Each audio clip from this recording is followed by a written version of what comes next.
Greetings and welcome to the graphics class. 11th problem of development of surfaces. I will just read the question.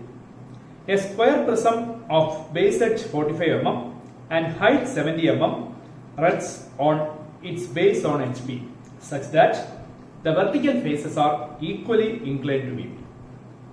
A horizontal hole of 30 mm is drilled through the geometrical center of the prism with the axis perpendicular to VP. Draw the lateral development of the surface. This is a square prism. As you know, here in this question, the dimensions are given as 45 mm for the base edge and the height is 70 mm. The base edges are kept equally inclined to VP. You know the condition. See, this is the position where the base edges are equally inclined to VP. Simply speaking, when you draw an XY line, the base edges are kept 45 degree inclined to the XY line. That is the position of the solid. Now, there is a hole drilled when it is kept vertical. So here there is a hole. This is drilled and it will come back at the same position because the axis is perpendicular to VP and the axis is passing through the geometrical center of the solid. Now we will do the problem step by step. First of all, draw the XY line. The base edges are equally inclined to VP. All the edges are of 45 mm length. The base edges are equally inclined to VP. Now I am marking it as A, A1, B, B1, C, C1, D, D1. And you can find out the axis. So let this be O, O1. From here, we can draw the front view.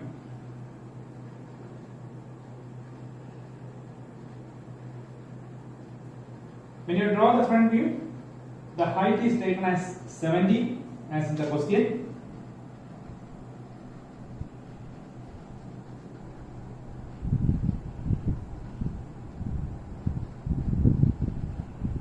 So by this I have completed the front view of the solid.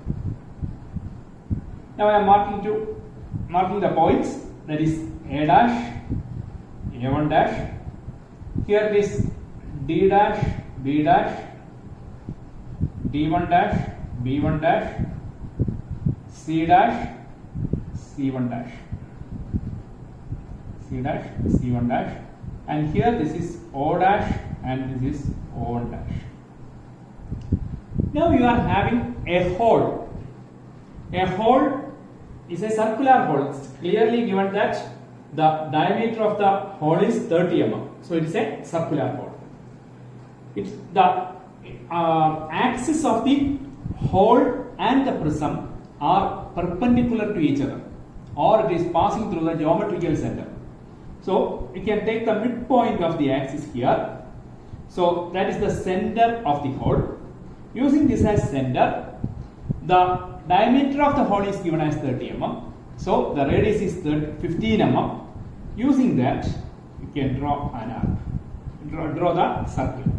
You can draw the circle corresponding to the hole. So this is a hole. So the hole will have a front portion as well as the rear portion. That you have to keep it in mind. Whenever we are getting a hole, we have to divide into 8 equal parts. Then only you will get the corresponding points here. So how to get the 8 points? Can divide it into 8 equal parts. At least 8 equal parts. Can have 12 also. Anyway, I am dividing it into 8 equal parts. Instead of letters, I am giving the numbers as names. So 1 dash, 2 dash, 3 dash, 4 dash, 5 dash, 6 dash, 7 dash and 8 dash. Okay, before drawing the top view or something, I am going to draw the development of this one. After that, we will come to the top view. So how to take the dimensions, that we will do later. So as in the case of all the prisms, we can extend the XY line, because above this we will draw the development. So for drawing the development, you know, the height should be, or one side of the rectangle should be the height of the prism itself, that is 70 mm. And the other side should be 4 into A, or 4 into one side of the base. It is 45 mm. So 4 into 45. So this length is 4 into 45. That distance you can take. So now you got both the length and height for the development. You can divide this into 4 equal parts, because this is a square prism.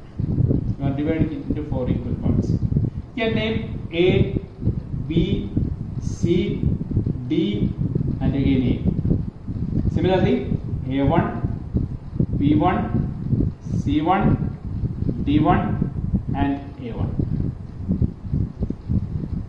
Now we have to transfer the whole to the development. That is the next important part of this particular problem. As you know, you have to take the true length for any dimension in the case of development of surfaces. So you have to take even the distances from, say, D1 or BB1 to both the sides where you are getting the points. That is very, very important. So where you will get the hole in the top view, you can simply draw two lines from 1 dash and 5 dash. So in between this you should have the hole. In between this you will have the hole. So the remaining points can also be taken. So this point can be marked as 1 and this can be marked as 5. Similarly, 2 and 8 will come here. So this corresponds to 2, 8. Now you will have 4 and 6. This corresponds to 4 and 6. This point, this B or D, are corresponding to 3 and 7. 3 and 7. Whatever points you are getting above this horizontal line will be exactly same as that which you are getting at the bottom portion. Here in the top view, at this particular portion, or one side of the inclined surfaces, you are getting 1 to 5. Similarly, you will get 1 to 5 this side also, because the hole is going to the other side also. But I am not going to draw that one, because we will get more confusions if we will draw more number of points. So I am going to avoid that. So if you refer this top view, it is very clear that on either side of B1, you are having 1, 2, 3, 4, 5, 6, 7 and 8. Both are at the sides of the edge B1. Then what should be that distance? That is very, very important. So before we are marking those points, we can keep the elevation as such. That is, 1 should be along this line, because 1 and 5 are going to this side only. Then 2 and 4 will be at this elevation. You can project it. 3 should be exactly along B1 itself. So initially itself you can mark 3. Now 8 and 6 should be along this line. And 7 should be exactly on BB1. So we got 2 points. 3 and 7 is exactly on BB1. As you know, as you are finding here. If I want to mark point 1 here, suppose I am taking this distance, say center to 1 dash, and marking it here, it is not the true length. So I need the true length. where I will get the true length. Already, if you look at here, say B to 1 will give you the true length along this surface, B to 1. So, from the top view, you can take that distance. You can measure B to 1 from here. So, the line BB1 you know, from that line you are marking 1 here. Sorry, not that line, here at the middle. Okay, you will get 1 here. Now, you need 2, point 2. Point 2 will be, see, you can see that is the distance from B to 2 that you can measure. So, this distance you will get. So, this point corresponds to point 2.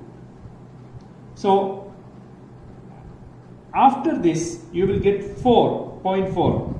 Point 4, if you look at here, that is at this side, one interesting thing is, whatever is the distance from B to 2 is exactly the distance to B 4. So, you can have a mirror image of this particular distance towards here. So, that you can mark here, that corresponds to 4.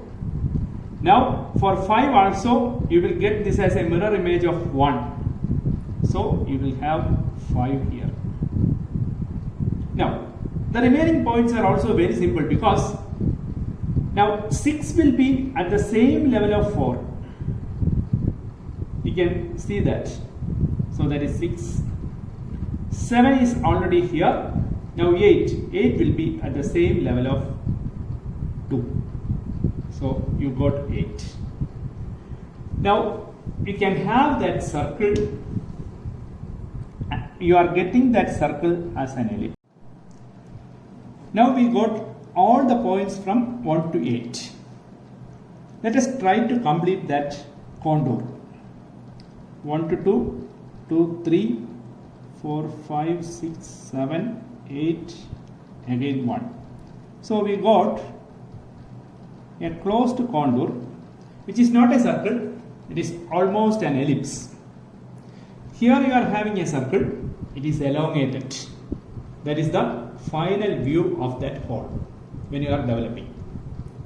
Now, if you look at this figure, the front portion is this is what we have done is actually the rear portion of the prism.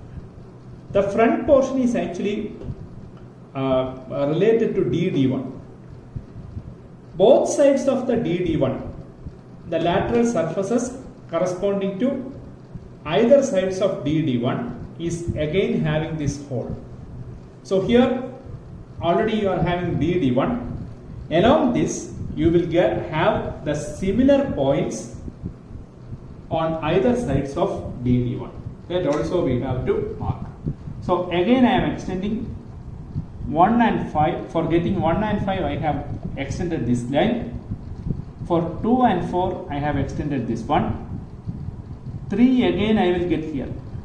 3 I will get here. 4 and 5 already there. 1 and 5 is there. 8 and 6 is there. 7 is there. Okay. In the same manner, how you have taken the distances here, in the same way you can do that also, because you are having the same dimensions from this figure also. So you can have the same distance of 1 from here. So this is 1. This corresponds to 2.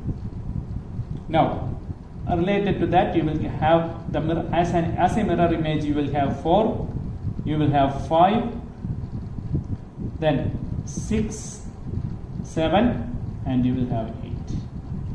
You can complete the closed contour there also. So 1 to 2, 2 to 3, 4, 5, 6, 7, 8. So again you are getting a similar figure there. So now, what about visibility?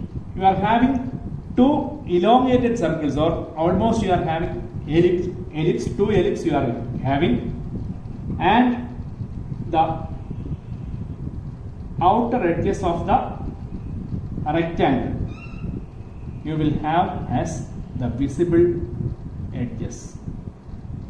Whatever I have drawn using red pen is the visible part of the figure. So those should be drawn with dark lines and others with light lines. So how we have solved this problem? We have drawn the top view, then we have drawn the front view, then we have drawn the circle. The circle will be there both at the rear side and the front side. For both the rear side and front side, I have taken 1 dash to 8 dash as the points along the circle. I have projected these points to the development. So I have taken the true length. How will I get the true length? I am not getting the true length from here. I am getting the true length from this particular portion.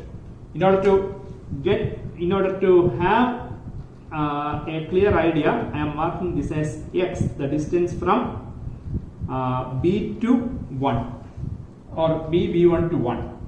Same distance you will get here. To get an idea, I am marking that distance here, x. That distance I have utilized here. Now you may remember that. I think now it is clear to you. We can practice this. Thank you.